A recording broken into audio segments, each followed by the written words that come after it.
UP 25 crore की आबादी का यूपी है, लेकिन 25 करोड़ की यूपी की आबादी में सड़क पे कोई नमाज नहीं होती है।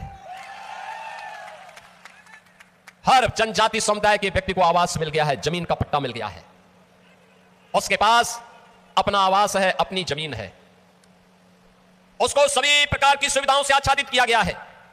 राशन की सुविधा, आवास की सुविधा, जमीन की सुविधा, पेंशन की सुविधा, उज्ज्वला योजना के रसोई गैस का कनेक्शन की सुविधा, राशन कार्ड की सुविधा, पेंशन की सुविधा, आयुष्मान भारत में 5 लाख रुपए की आयुष्मान भारत की सुविधा, ये सभी कुछ आज वहां के वनवासी समुदाय के लोगों को, अनुसूचित जाति के लोगों को, वहां के गरीबों को प्राप्त हो रहा है। यह है डबल इंजन की सरकार की ताकत। कोई भेदभाव नहीं, न जाति, न पंथ, न संप्रदाय, न क्षेत्र, न भाषा, सबका साथ और सबके विकास का मॉडल देखना हो तो उत्तर प्रदेश के अंदर आप आइए, डबल इंजन सरकार के कार्यों को देखिए। और मैं इसीलिए आप सबसे कहने के लिए आया हूं, ये जो दंगाई हैं, ये जो गौकसी करने वाले हैं, वनवासियों की और जनजातियों की संपत्ति को हड़पने वाले हैं, अनुसूचित जाति पर अत्याचार करने वाले टीएमसी के गुंडे हैं, इनका उपचार केवल डबल इंजन की भाजपा सरकार हो सकती है, डबल इंजन की भाजपा सरकार। और बहनों और भाइयों, डबल इंजन की इस भाजपा सरकार करने के लिए आज आपका आह्वान करने के लिए मैं आपके बीच आया हूं। मैं अक्सर इस बात को देख रहा हूं, हम लोग आपको इस बारे में कह सकते हैं कि बहनों और भाइयों, हम सबको इस बारे में देखना होगा। ये टीएमसी तुष्टीकरण के नाते गौ हत्या को रोक नहीं सकती, तस्करी को रोक नहीं सकती, माफिया पे लगाम नहीं कस सकती, ये सुरक्षा के साथ खिलवाड़ कर रही है।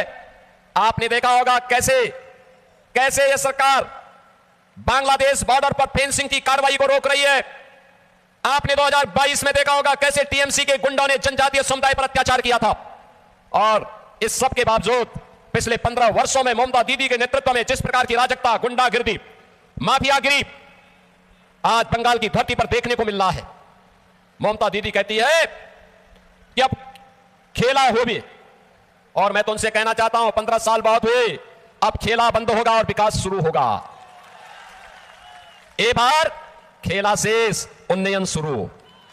मैं कहूंगा ए बार, आप बोलेंगे खेला शेष, उन्नयन शुरू। ए बार उन्नयन, ए बार उन्नयन।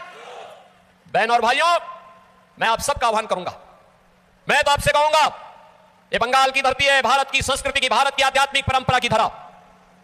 हमें इस बात को तय करना होगा, बंगाल की धरती पर गौ माता को कटने नहीं देंगे और बंगाल की धरा पर हिंदुओं को बटने नहीं देंगे।